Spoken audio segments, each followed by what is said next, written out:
अमर astrology में आपका स्वागत है। मैं हूं अमर सिंह चौहान।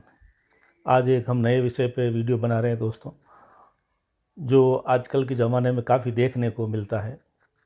पाखंडी साधु, पाखंडी संत, झूठे बने हुए परामर्शदाता, या लोगों को ये कहना है कि हम जो है कृषि की मन की बात भाप लेते हैं या मन की बात बता सकते हैं, या चेहरा देख के ऐसा कर देते हैं वैसा कर देते हैं। इस प्रकार की जो बातें करते हैं, जो अपने आप गूढ़ रहस्यों के ज्ञाता बताते हैं, उनके बारे में हम बात कर रहे हैं आज के वीडियो का शीर्षक है दोस्तों, पॉल खुल जाना, पाखंड खुल जाना। अक्सर लोग, पाखंडी लोग जो होते हैं, वो बहुत बढ़ चढ़ के बातें करते हैं। वाकई जो विद्वान होते हैं वो खुद के मुंह से मियाँ मिट्ठू नहीं बनते हैं, लोग उनके बारे में बात करते हैं। तो आज का विषय है दोस्तों, पॉल खुल जाना, पाखंड का पर्दाफाश हो जाना। दोस्तों, कुंडली का 8वां और 12वां भाव जो है गूढ़ रहस्यों का भाव है। इन भावों में कुछ चीज़ें होती है, उसी से किसी व्यक्ति के बारे में बताया जा सकता है कि ये व्यक्ति इस चीज़ का ज्ञाता है या नहीं है। 8वां भाव अगर पहले, चौथे, 7वें या 10वें, यानी 8वां भाव, 8वां भाव का पति स्वामी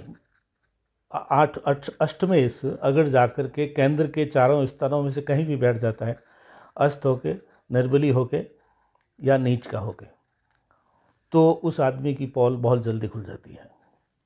और 12वें भाव के का स्वामी भी, द्वादशेश भी अगर 1, 4, 7 और 10 यानी केंद्र के चारों में से किसी भाव में नीच, अस्त और निर्बली होकर बैठ गया, तो उस व्यक्ति की पोल खुल जाती है, चाहे वो कितना ही अपने आप को बड़ा महात्मा समझे।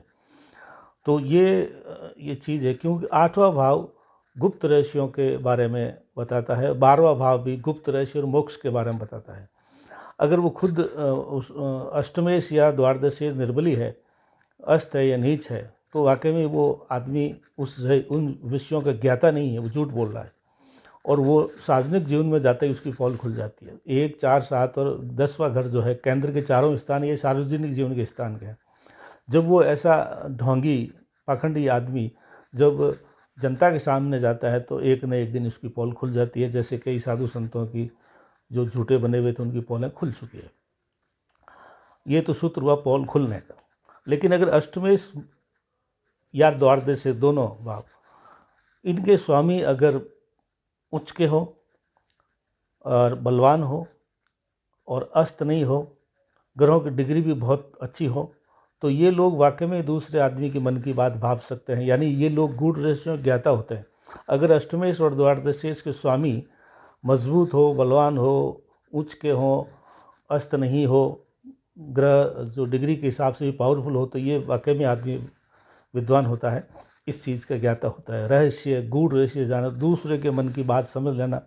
अगर अष्टमेश और द्वादशेश बलवान है और वो जाकर के 1, 4, 7 और 10 में बैठ गए, यानी अष्टमेश और द्वादशेश बलवान, उच्च और जो है अस्त नहीं है और सार्वजनिक स्थानों में जाके बैठ गए हैं केंद्र में, तो वो व्यक्ति वाकई में गूढ़ रहस्यों को ज्ञाता है और वो बता सकता है किसी के मन की बात। उसका पाखंड, उसके पाखंड होता ही नहीं है, वो सच्चा होता है, तो उसके पाखंड या उसकी जो है पर्दाफाश हो ही नहीं सकता। लेकिन वो कुछ नहीं जानता, लेकिन फिर भी लोगों को बताता है कि मैं ये जानता हूँ, तो उसका अष्टमेश और द्वादशेश कमज़ोर, नीच, अस्त और बलहीन होकर के केंद्र में बैठेगा, तो जनता के सामने एक दिन उसकी पोल खुल जाएगी। तो किसी को गुरु बनाते हैं तो भी ये चेक कर लें कि उसका अष्टमेश जो है उच्च का हो, बलवान हो, अस्त न हो और केंद्र में बैठा हो, तो वाकई में वो विद्वान है। और अगर ऐसा नहीं है तो वाकई में वो खुद ही घटिया किस्म का आदमी है, लोगों को झूठ बोल के ऐसी बातें करता है कि मैं लोगों के दिल और दिमाग की गूढ़ रहस्यों का पता लगा सकता हूँ।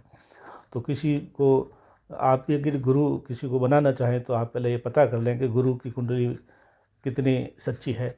उसी के उपरांत आप किसी को अपना जो है दुख या सुख बताएं या किसी से परामर्श लेवें। ये देख तो लेवें कि परामर्श देने के लायक है या नहीं है। अतः आज का विषय जो था दोस्तों, पर्दाफाश होना या पाखंड का फाश होना, ये इस 8वें और 12वें घरों के स्वामियों से केंद्र में बैठने के उपरांत आप पता लगा सकते हैं कि ये व्यक्ति इस मामले में सक्षम है या नहीं है। आप अपनी कुंडली की या किसी के द्वारा किसी को लिए हम ये चीज़ जानना चाहें तो हमारे से या किसी विद्वान ज्योतिष से संपर्क करके आप इस वस्तु स्थिति को 100% तय कर सकते हैं। पहले उसके बाद ही किसी को गुरु बनाएं या किसी से